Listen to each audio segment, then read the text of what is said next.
Good evening, everyone. So I just have one slide to share with you, and I just want to talk about the stages of drug development that are monitored by the FDA.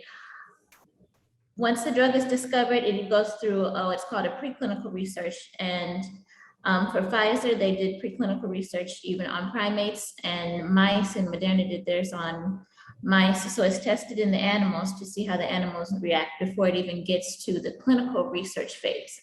And within the clinical research phase, there's 4 phases. Phase 1 is the first time that it's ever given in humans. And that is my specialty area that I work in. It's in the phase 1.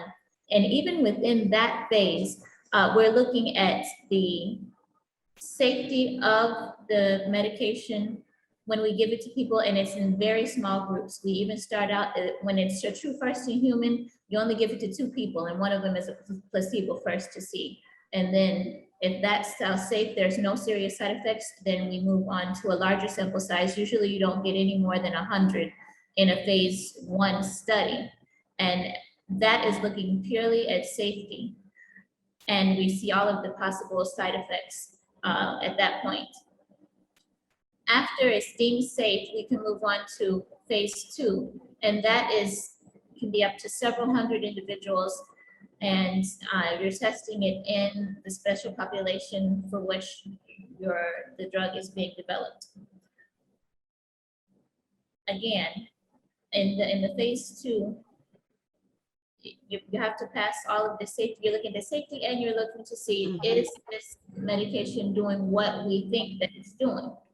So if at that point it's not, then it doesn't even go forward.